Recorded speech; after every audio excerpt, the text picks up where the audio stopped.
Here's Brody Brazil. So the governor calls the special session first to close out the fifth and final bill for the state budget.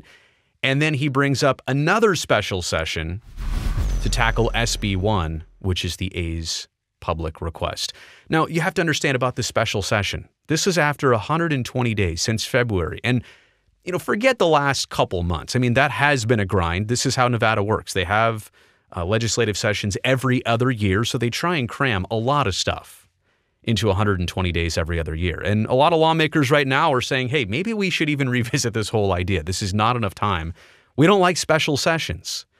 And especially, though, after the last couple days and weeks, they have been grinding. They have been burning both ends of the candle. I'm talking about the Senate and the Assembly and all of the staff associated with Nevada legislature. I mean, look, I can appreciate it. I'm not a politics person. I'm a sports broadcaster. Let's just say, they've been having games. They've been having double headers for 3 weeks straight. If that's our analogy here, then that's our analogy here. That's the grind that they've been on.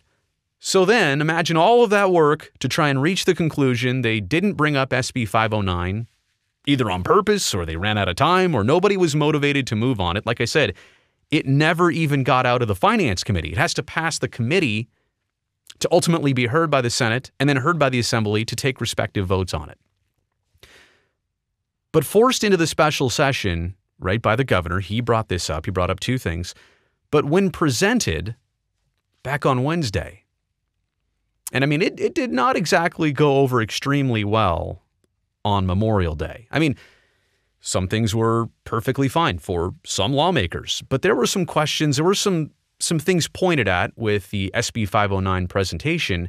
However, the language and the presentation and the actual Senate bill 509 and SB 1 are identical. The 44 pages are exactly the same. Essentially, lawmakers were a bit frustrated. They pointed out things that could be different. No changes were made. And this identical bill was presented to them, approximately 10 days later. So all of this, right? Now, again, let's just go to the human aspect of it. You just put in all this work to get to the end of the regular session. You thought you were done. Then you're not done. You handle one important piece of business, which is the state budget. That needs to happen. And then this is kind of thrown at you the next day. And this, by the way, is the reason that they decided to take a 3-day weekend. They needed this. And we'll talk about both sides and the amendments now. I think there's reasonings for the break for both sides. But this, I mean, as was stated by some reporters who cover this on a regular basis, look, these people need to see their families. They thought they were going to be done. Now they're called back into action. This is more of the human side and the frustration of it all, let alone the actual negotiation part of it. Okay, SB 1 being brought up like this. How did we get to a special session? Why did this not just end? Kind of like the Nevada film tax credit, right? There was supposed to be an expanded film tax credit and the ability for a couple different movie studios to have new headquarters in Clark County. That bill just died. They didn't hear it. It passed the end of the regular session. Why did that one die, and why is SB 1 being brought back up again? That's a question a lot of people have. Is it related to something else? Is this in tandem with the final state budget item, AB 1, which was presented and passed on Tuesday? And I'm still not sure. That was one that the governor had already vetoed. They approved it. The Senate and the Assembly approved it. He vetoed it. He sent it back to them. And then they sent it right back to him again in this special session.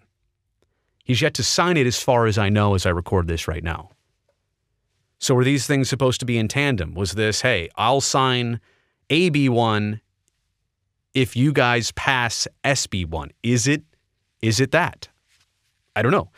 Is it possible that SB 1 is being heard to the fullest extent as a show to Major League Baseball to say that, hey, we are serious about landing a major league team here, whether it's the A's or whether it's eventually expansion? We are interested, and we're not just going to cut it off and say, well, that's as far as we're going to take it.